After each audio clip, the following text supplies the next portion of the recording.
not for the first time on a night game here at Old Trafford that Harry Maguire steps up with a bullet header to save Manchester United against an absolute shit Premier League side.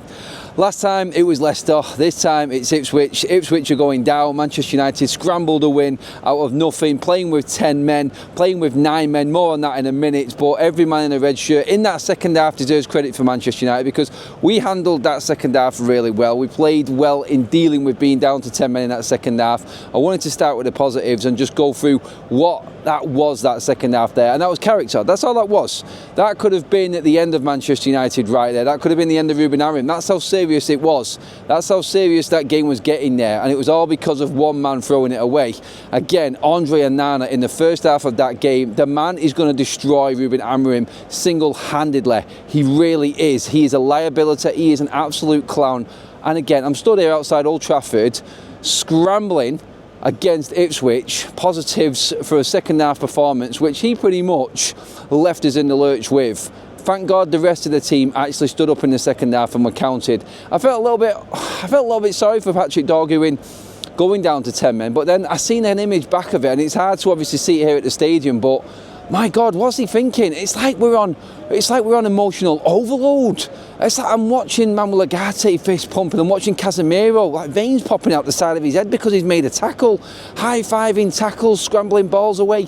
It feels a bit desperate. Yes, we've got the win. I'm never going to get overly excited about beating Ipswich at home. Ipswich are shocking. One of the worst defences in the league, and they proved that there today. They didn't create anything in the second half because Manchester United were backs to the wall, and we played it out as we should do, which was controlled, organised, in shape, with 10 men. I think we actually were better with 10 men than we were with 11 men, to be honest. We played the first half with 10 men as well because of Andre Onana in goal. And the rest of the team are always going to be recovering for mistakes that idiot makes in goal. But Patrick Dorgu, I thought he looked really lively as well.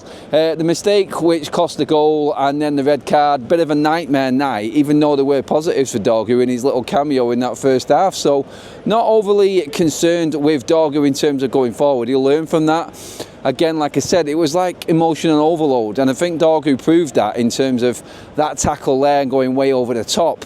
We could have been down to bleeding 9 men with Mazraoui on the lap in the second half as well, but overall, Ipswich at home, you were expecting United to win. I think everybody thought United might scrape it. There was a little bit of concern in going into this game. I wasn't fully confident. I went 2-0 at the start, and United played like I thought they would, which was pretty much moments again and holding out for that one decent, which I'm surprised I'm saying, set piece like we did against Everton. All of a sudden, Manchester United have found a way to score from set pieces, and that's 4 in 2 games. And you know what? It's salvaging something right for us at the moment. Yes, it's Everton, bottom half of the table. Yes, it's Ipswich again fighting their down with us. Tougher challenges to come. I think we will struggle playing like this against Fulham at weekend. I'm not looking forward to that one. And then Arsenal after that, I really don't fancy us in that one, although they're in bad form at the moment. But again today, I think we need to give credit to one man at Manchester United.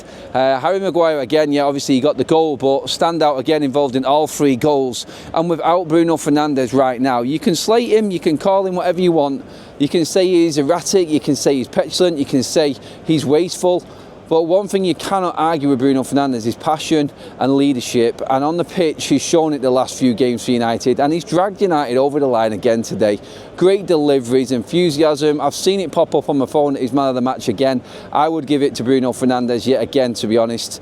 He is the only player there that actually has the bravery to grab the game by the scruff of the neck. He's the only one willing to take that risk, and he deserves plaudits again tonight. And I'm sure everybody up there in the gantry, everyone talking on TV and everything like that, is all bigging him up, and he deserves that. He deserves everything that he gets in terms of praise tonight and everything of taking that game, like I said, by the scruff of the neck. But again, he can't do it on his own. He can't keep doing it on his own.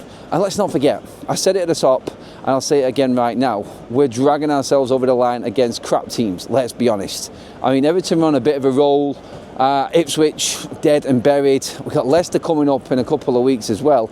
That's another 6-pointer that we're going to have to win. I think with that win there tonight, we have just completely cleared ourselves of relegation, at least anyway. 16 points clear of that now. I think Ipswich are done and dusted. They are finished. McKenna, tidy football, needed more. By the way, I would take Liam Delap. I think he's awesome. I think he's a pest, I think he's a nuisance, but I love how direct he is. He's better than anything that we've got, and if we get a chance to sign him in the summer, I would take him, because I think he is a quality player. There's no chance that he's staying at Ipswich, by the way. Dalot was a concern for me again tonight. He looks like a nervous wreck. He really does. And now with Dorgu missing for the next 3 games, which is going to be an absolute nightmare for us. So what's that? That's Fulham, Arsenal and Leicester, I think it is. Big games for United, because he was a bright spark there for us tonight, and Dalot just doesn't do it at wing back. He can't do it, he hasn't got it in him to do it, and I don't know what Ruben Amorim can do to change that, but you've just praying that he actually finds something within himself and finds a little bit of confidence. But again, liability. Maguire made up for his performance against Everton. Decent, solid enough. Obviously De Ligt was a bit better today, got his goal as well, thank God for the centre-back scoring, but we've said this all along, we need goals from all over the pitch because our strikers don't score shit. Xerxes deserves credit today for holding the ball up. I thought he battled hard today, so I'm going to give him his props. Rasmus, 17 games without a goal now. It's not good enough from him. As the number 9, we're never going to win. Garnacho, unlucky to go off because of the Dorgu red card. It looked like he went off to go and get dry early doors. I don't know if anyone's made anything of him walking down the tunnel, but to be honest, the game was up in that half there anyway. At least I thought it was up, and that's what I want to leave the last part of this video on for again. Well, that man is in goal. Ruben Amorim doesn't stand a chance, and we couldn't even hang on to the end of that half with 10 men. It really is an embarrassment that man is Manchester United's goalkeeper. That second goal from Pellegrini, the ball bounced twice. It was dribbling and it still went past him. He is going to keep on letting us down. And like we said, we're not going to play Ipswich every single week. We're not going to have poor opposition like that. Everyone coming up right now, if we play like that, Fulham will beat us. Arsenal will smash us. Leicester will beat us away from home. We know what we're like. We are soft-centred Jelly Baby FC. And without Bruno Fernandes in this side, Andre Onana would be burying us right now. I think his mistakes directly leading to goals are now catching up with David De Gea's. I think he's on about 15.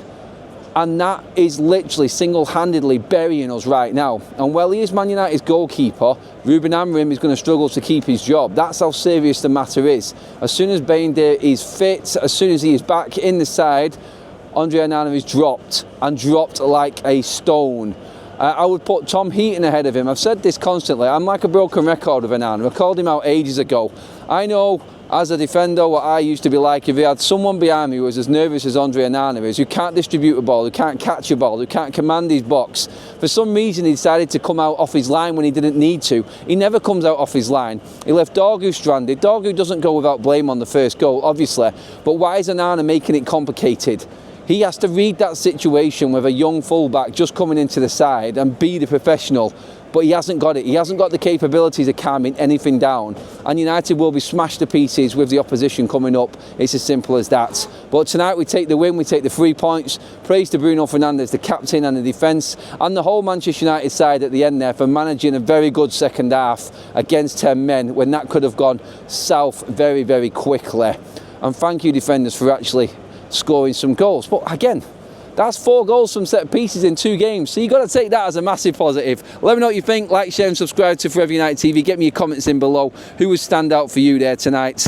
Is it going to be that struggle with that guy in the goals? Just talk to me.